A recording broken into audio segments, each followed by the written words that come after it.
Content warning. This video mentions sexual assault and harassment and suicide. No footage of this is shown. Mental health resources can be found in the description. It's 2021. Why am I still thinking about 13 Reasons Why? I have a very odd relationship with the Netflix series. I watched season 1 and immediately recognized its issues. The poorly delivered social messages, the cringy dialogue, the slow pacing that all only got worse in later seasons. But the biggest issue of all for me was always the setup. This being a deeply depressed and traumatized teenage girl recorded 13 tapes eloquently and confidently explaining the rationale behind her own suicide and concocting a convoluted plan to distribute the tapes to everyone she deemed responsible. You know, the idea the entire series is based around, yeah, that didn't sit right with me. It seemed inaccurate to how mental illnesses work, and also how people work. My hatred of the show was so strong, in fact, that it led me to consume content about it rabidly. I watched so many video essays and reviews and commentary tracks that I ended up seeing all 4 seasons of the show just to be able to understand the criticism. Something about it's as if someone tried to engineer a series that fails in every possible way and yet stays memorable and watchable. The disparity between the quality of the filmmaking and the trashiness of the story is palpable to anyone who watches it. I've told you my sort of like what the title of the review would have been, right? The title of the review, had I done a review of this, the title of the review would have been 13 Reasons Why is High Quality Garbage. That would have been my title. What I want to say here is that even if you hate the show and think it's disgusting, there's still a lot of interesting thematic stuff going on in both seasons. There's stuff that I think is novel and weird, stuff that might make for a worse show, but a more interesting experience. After 4 seasons, the show has certainly earned its reputation of being a melodramatic, exploitative cash grab. Although I don't like the first season, it's inarguable that it's the one with the most artistic integrity if you could call it that. It's only downhill from there. So we all know this series is pretty trashy. It ended last year, the public has moved on, interest has shifted, yet I still can't get this show out of my head. I feel like there's something that we as a culture never really addressed about this series. Something that's been left out of just about every review or dissection of the show. And that's that it's an adaptation. So this video isn't going to look at the whole show. I instead want to look at just season 1, and specifically how it compares to the book it's based on. Because I think this is actually a very interesting case of book-to-screen adaptation. Now, I'm not going to be making the argument that the book is some amazing work of art and that everyone should read it because we need justice for the author or anything like that. I could definitely make that argument for some of my other favorite books that got butchered in adaptation, but this isn't one of them. However, I do think that what clearly did not work on the screen worked a little bit better in the text. And I think that that's what set the show up to fail basically from conception. But before I get into this, a quick summary of the events of the book, since most people who saw the series haven't read the book, including me up until last year. I'm going to try to keep this as succinct as possible. First of all, on the tapes, Hannah recalls her past experiences from her perspective in her own words, not with flashbacks like in the show. We don't really know whether Hannah is reliable or trustworthy, but I'm just going to repeat what she says in the tapes. The book starts with Clay Jensen, our POV character, mailing Hannah's box of tapes to the next person on her list of reasons. It then backs up to when Clay first finds the box of tapes at his front door and realizes what Hannah has done. Clay is shocked, saying that he hardly knew Hannah. He then leaves his house to listen to the tapes, visiting the different areas marked on Hannah's map and interacting with minor side characters along the way, such as Tony Padilla, Sky Miller, and his mom. He also expresses more distress as the tapes go on, including frustration, rage, and regret. Each tape from this point on gets its own chapter, the first focusing on Justin Foley. Hannah recently moved to town and is introduced to Justin, whom she falls for quickly. The two eventually meet at a park for a date where Hannah has her first kiss. They date for about a month until Justin starts bragging, leading to rumors about Hannah. Clay then moves on to the second tape, Alex Standall's. Alex made a list naming Hannah the best ass of freshman class, which led to her being objectified and harassed. Third tape, Jessica Davis's, is also about the repercussions of the list. Hannah explains how she, Jessica, and Alex were all friends for a short while until Jessica, based on Alex's whole who's hot, who's not list and the rumors already surrounding Hannah, accuses Hannah of hooking up with Alex, whom Jessica liked. After this comes the fourth tape, Tyler Downs. Hannah hears someone taking photos of her from outside her window while she's in her bedroom, ruining her sense of privacy. She and another girl from school decide to set a trap for the peeping Tom. Alone at Hannah's house, the two start touching each other in front of the window, goading the photographer to take pictures. Eventually, they figure out it's Tyler. The fifth tape focuses on Courtney, who was the girl from the previous tape. Hannah describes Courtney as a very popular and pretty girl, but who was ultimately a fake friend. Courtney uses Hannah to get a ride to a party where she spreads more rumors about Hannah's sex life, which get back to Hannah. The sixth tape focuses on Marcus Cole, who asks Hannah out on a date for Valentine's Day. Marcus shows up late to the date and starts touching Hannah without her consent. Eventually, Hannah succeeds in pushing him away, and he loudly calls her a tease. Seventh on the tapes is Zach Dempsey. Zach tried to comfort Hannah after her encounter with Marcus, but Hannah then finds out he had just been trying to score an easy date. Zach goes on to steal the notes that other students left for Hannah in their peer communications class. When Hannah leaves him a note describing how much this hurts her, Zach ignores her completely, making Hannah feel invisible. In the eighth tape, Hannah joins a poetry club and runs into a fellow student, Ryan Shaver. She shares a poem with him that he then publishes without her knowledge or consent, embarrassing her at school. The ninth tape focuses on Clay himself. Hannah sneaks out to attend a party where she talks and grows closer with Clay. She and Clay make out in a bedroom, but she pushes him away when she starts thinking about Justin and all the others from the tapes who tried to take advantage of her in different ways. Hannah also says in this tape that this night was what prompted her to come up with the list of names and see how they all interconnected. The 10th tape is another one dedicated to Justin, as he allows another boy to enter Jessica's room and rape her while she's unconscious. Hannah witnesses this as she's hiding in the closet. Hannah doesn't name the boy, but we, through Clay, find out that it was likely Bryce Walker. Hannah blames both herself and Justin for letting this happen. Jenny Kurtz is the subject of the 11th tape. She gives Hannah a ride home from the party before knocking over a stop sign, which makes Hannah doubt whether she's sober enough to drive. Eventually, Jenny kicks Hannah out of the car and drives off. Later, the missing stop sign results in a crash that kills a boy from their high school. Only a week later, the events of the penultimate tape take place. Hannah's walking alone past a dying house party one night when Bryce Walker sees her and calls her over to the hot tub. Hannah says she knows it's a bad idea, but joins him anyway. Eventually, Bryce starts touching Hannah, and Hannah states that she never told Bryce no or pushed him away and instead let him touch her before returning home.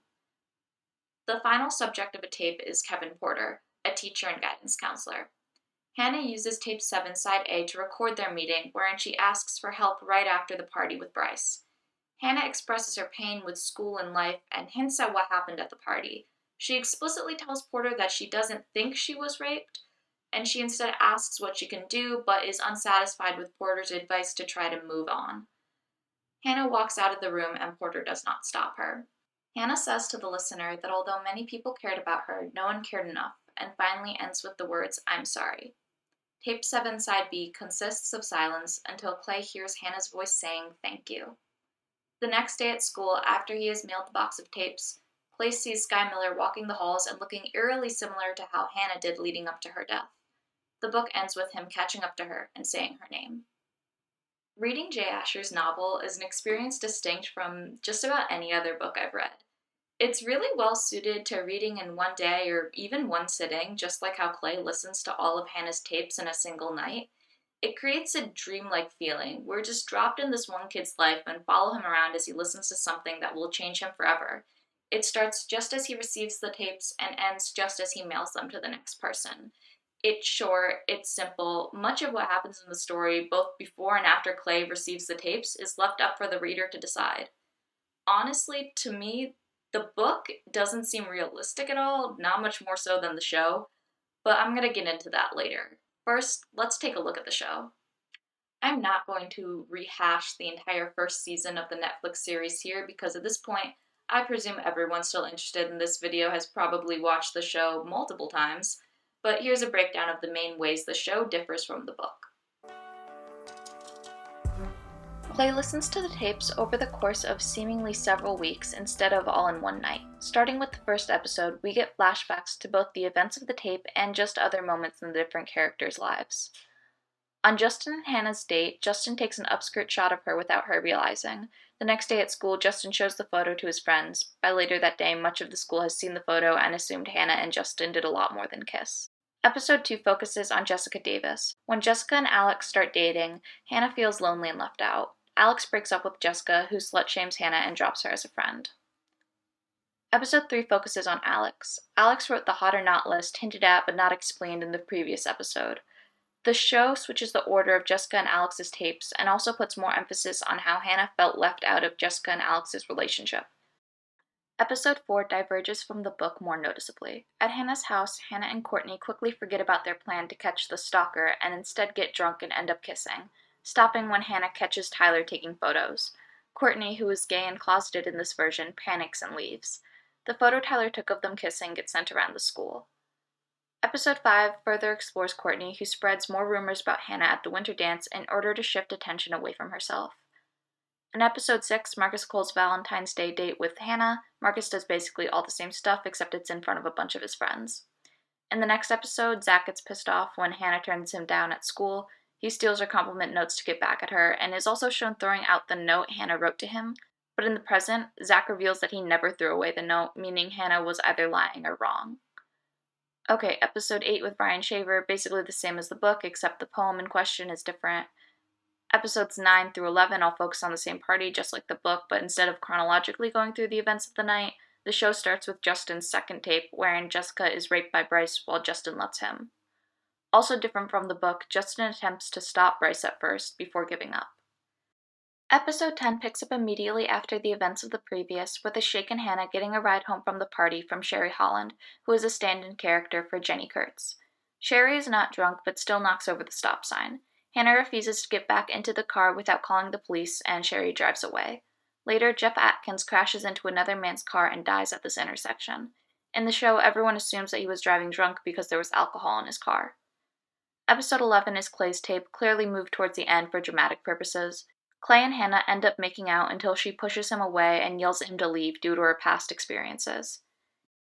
Hannah says something about Clay not belonging on the tapes, similarly to how she does in the book, but it seems much more emotionally manipulative here. Clay listens to his tape while driving around with Tony, just like in the book, but he's much more distraught and even contemplates suicide. Episode 12 is Bryce Walker's tape. Here, Hannah is unambiguously raped by Bryce in the hot tub, unlike in the book.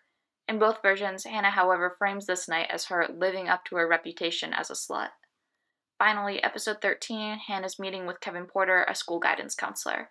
The content of the meeting is not too different from the book, except that here Hannah strongly implies that she was raped, while Porter asks victim-blamey questions. In the end, Porter lets Hannah walk out. Hannah finishes her last tape saying that there's nothing more to say. In addition to the flashbacks, the show also follows Clay and the other characters in the present dealing with the aftermath of both Hannah's death and her tapes. At times, Clay tries to exact revenge or justice for Hannah. He's also struggling with his mental health in much more showy and dramatic ways than in the book, with his behavior becoming more erratic over the course of the season. Okay, so, first of all, even though I think the book is a better work of art than the series, it's far from perfect. A lot of the central issues with both the book and the series come from the conceit. Like, it will always be unbelievable and strange to me that a suicidal girl who has been through all she has recorded these tapes with such snark and confidence. This framing device will always come across as more of a gimmick than a tool genuinely fit to tell the story, whether it's in a TV show or a book. On top of this, the characters in the book are pretty much all unlikable and bland, including Clay. In the series, at least for Season 1, Dylan Minnette brings a lot more relatability and personality to the character by playing him as this well-intentioned, socially awkward, nerdy guy, whereas in the book, he had very little characterization at all.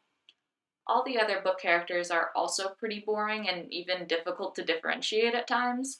Just about all the characters have the most basic bitch names, and they're all similar in description.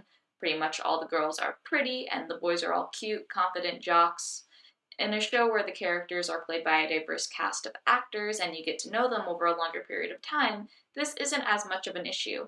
Although I still accidentally will mix up the names Tyler, Alex, and Justin. Like, they changed Jenny's name to Sherry for variety's sake, I guess. They could have been a bit more creative with the boy names too.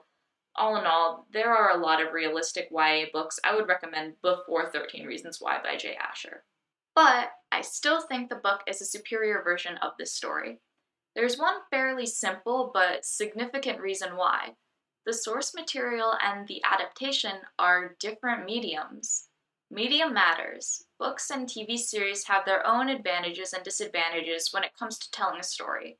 Some stories can be adapted from book to movie or book to TV successfully, usually by changing a few key aspects of the story to fit the new form. Not only was this not what happened with 13 Reasons Why, but I don't think that this book ever could have been adapted well. It's not all because of the skill of the writers. The central conceit of 13 Reasons Why, the gimmick, the framing device, whatever you want to call it, could only be done even decently well in the form of a book. I believe Jay Asher's novel is more about asking the reader questions and eliciting certain emotional responses than telling a specific story.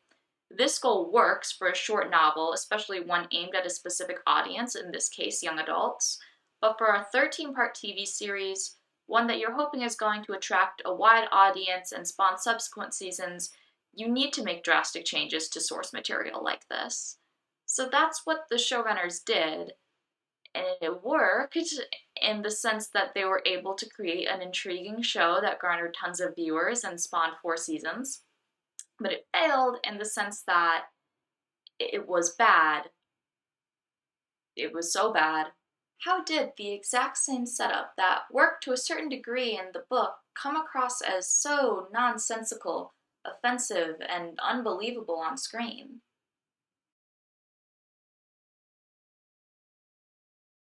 Medium inherently affects the emotional impact of a story. Instead of written prose, we see and hear actors delivering lines. Instead of having characters and settings described to us by the narrator, we just see them with our own eyes on screen. This matters so much. And 13 Reasons Why the book, because Clay is our only POV character, we can't just cut to the scenes Hannah is describing. Clay did not observe them. Instead, we listen, along with Clay, to Hannah's tapes as she describes events in her own words. This would make for lame TV, yes. So instead, in the series, we see flashbacks to Hannah's life. Well, guess what? Now we see multiple perspectives, different sides of the story. We get to know the different characters. We visit tons of locations instead of just the 4 or 5 from the book. The world of the show is more fleshed out as a result. I've heard some people call this a strength of the adaptation, but fleshing out your supposedly realistic world requires you to try to be more realistic. Essentially, the show sets the bar too high with the expectation that this world is going to be believable and realistic. In addition, film, or in this case TV, is also literal, taking place right on screen, not in your imagination. As a result, the show is in no way dreamlike. It doesn't exist to just ask questions, elicit emotion, and wrap up with a little bow. No, every question it asks just begs several more, ones that are more logistical than philosophical. Like, for example, you could ask, why did Hannah make the tapes? Is it about revenge, accountability, getting her story out? But because the show wants to be seen as a realistic story, then you'd have to ask questions like, is it at all believable that a depressed suicidal teenage girl has gone to such lengths to record such overwritten suicide notes on cassette tapes, the least convenient method possible? And since we now know the tone that Hannah used to narrate the tapes because she's being played by an actual actress here, we would have to ask, why does she come across as so confident and righteous and sarcastic at times? Is this accurate to a person actively planning their own suicide? Of course, there's no way to answer these questions satisfactorily, so instead the show just ignores these questions. In the book, we never see anyone other than Clay and Tony react to the existence of the tapes. In the show, just about all the kids know about the tapes. In later seasons, basically the whole world finds out even. This creates more situations where we have to think through the logic of the tapes existing in the real world. The tapes were a gimmick meant to frame the story. We were not meant to seriously consider their real-world implications. The real-world implications of someone making and releasing tapes like these. But if you want to stretch a book out into a series, that's exactly what you have to do. This brings me to my second point about medium. I think everything comes down to that name, 13 Reasons Why. The story is designed to be limited by certain restrictions, this being the tape structure from the first season. They tried to make it work again in season 2 for the court hearing, but the further they spread this concept out, the thinner the content had to be in order to accommodate it. Adapting a 300-page book into a 13-part series is going to mean pacing changes. You just can't have a show take place all in one night, so the writers decided to stretch out the story over several weeks. To fill up that time, the writers then needed to beef up the bare-bones story, making it both about what led up to Hannah's death and its aftermath. This is how we get the dual timelines with flashbacks to Hannah's life and the things going on in the present with all the other characters. This makes the story much more complex than the original was written to be, with unintended implications as a result. I touched on this before, how it brings up questions it can't really answer, but it also severely messes up the pacing. I don't think the show was boring, at least not season 1, but the slow pace does not make a lot of sense in universe. Why wouldn't Clay just listen to all the tapes immediately? He's obsessed with getting answers. You'd think he'd finish the tapes before dramatically confronting the other characters. Now, the show could have had Clay listen to the tapes immediately in the first episode, then have later episodes focus on the fallout of the tapes and Hannah's death. But the showrunners really wanted 13 episodes to fit the gimmick, and each episode has to be about an hour long, so yeah, instead Clay listens to the tapes over the span of several weeks. Another consequence of stretching out the story is that we spend a lot more time with the characters. The characters definitely feel more fleshed out in the show, yeah, they may be one-sided stereotypes, but at least we understand who they are. Unfortunately, the show doesn't do much more to make the characters interesting or likable than the book. In the book, it doesn't matter if the characters aren't particularly likable or even interesting, because we barely spend time with them. The gimmick of the story is enough to carry it for just 288 pages. But if you're going to make a whole season, let alone multiple seasons of a show, the characters need to be compelling. And they aren't. With few exceptions, they're either boring, annoying, frustrating, stupid, or a combination of those things. I'm not even going to complain that they aren't realistic portrayals of teens, because I feel like asking for realistic teenagers in TV is itself an unrealistic request, but at least make them interesting. So, what's the result of these adaptation changes? Due to the source material being a book, it comes across as more abstract and less literal. In contrast, the series comes across as more literal because the story is taking place right in front of our own eyes, and not at all surreal or dreamlike because it takes place over several months as opposed to one night. The show is forced to take a wildly unrealistic premise seriously and consider the real-world implications of what was never meant to be more than a thought-provoking what-if scenario. Honestly, as I mentioned before, I don't love the book. I still find the setup a bit too gimmicky for the points it's trying to make. I don't like the way Hannah's written. The characters could have been a lot more distinct and interesting. But all of these issues were only exacerbated by making the story into a series. It just comes across as more exploitative, more offensive, and less sensitive. At this point, I'm starting to wonder if my knowledge of the show being a huge success for Netflix is influencing how I see it. But hey, the show's success definitely influenced how Netflix saw the show. I don't think it's irrelevant that the people behind it were chiefly motivated by creating an entertaining and controversial show that would keep people watching and talking about it. This series is not motivated by a desire to tell a story that will connect to audiences and help those in need. You know how I know that for sure? Because the show eventually caved and put a disclaimer at the beginning of each season saying that if you're a teen struggling with your mental health, you may not want to watch the show. 13 Reasons Why is a fictional series that tackles tough, real-world issues, taking a look at sexual assault, substance abuse, suicide, and more. By shedding a light on these difficult topics, we hope our show can help viewers start a conversation. But if you are struggling with these issues yourself, this series may not be right for you. Is it not a bad sign for you, showrunners, that you've made a show so triggering you can't even recommend it to your target audience? Why does this matter? In the book, when Hannah says on the tapes that no one cared about her, or she couldn't get help, Clay actively calls her out in his own mind. He points out that Hannah ignored the resources that could have helped her, pushed away those who loved her. This is crucial because without this counter message, you're left with the idea that suicide was the correct option for Hannah. You are accidentally implying to kids that they shouldn't even bother getting help because you're just going to be misjudged or shamed or disbelieved. Very ironic and not at all conflicting that every episode ends with a message to visit 13reasonswhy.info to find resources if you're struggling. I feel like if you think about the issue of responsibility and the logic behind Hannah's suicide a ton, and you give the writers every benefit of the doubt, you could get to the conclusion that the show wants you to get to. I guess that being the idea that suicide is not the right option. Okay? But that's not how good art works. If your message does not come across on screen as you intended, you failed. This messaging is not inconsequential either. Research shows that suicide contagion is a real thing, and it's even been linked to the premiere of the series. I have some articles on this in the description if you're interested. I am super hesitant of language like "this show caused suicides," but its blatant romanticization of suicides and mental illness and self-harm and trauma definitely didn't help the discourse. Full disclosure, I visited the site listed at the end of each episode, and it has some genuinely helpful resources and good messaging. I even included it in the description of this video. I guess if you were triggered by the content of 13 Reasons Why, 13reasonswhy.info has some great resources to help you. But if the best thing your show did for the mental health of your viewers is reducing the harm that the show itself caused, that's not great. I definitely do not want to give the impression that I don't think a piece of art can be both entertaining and address serious topics.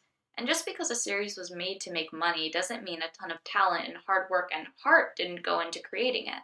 A series like BoJack Horseman is just one example of a show that both entertains people and gets the audience emotionally invested and makes meaningful statements about very serious issues. There are also tons of books and films aimed at young adult audiences that actually helped me when I was struggling with real issues.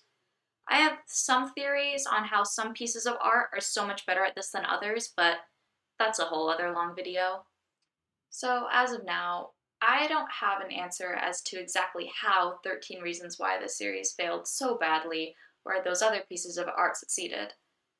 But at least for now, we have a solid reason why.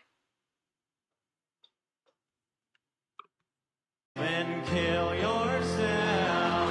It won't be painful if you are able to give a little kiss to an oncoming train. You'll kill yourself. It's over, Muller. There's a trigger, pull it. Get it through your head, it being a bullet. But would I rather read the book again or watch the series again? Honestly, the series. If I'm gonna ingest bad art, I prefer it to be terrible. That's probably the real reason I'm still obsessed with the show. I love trash.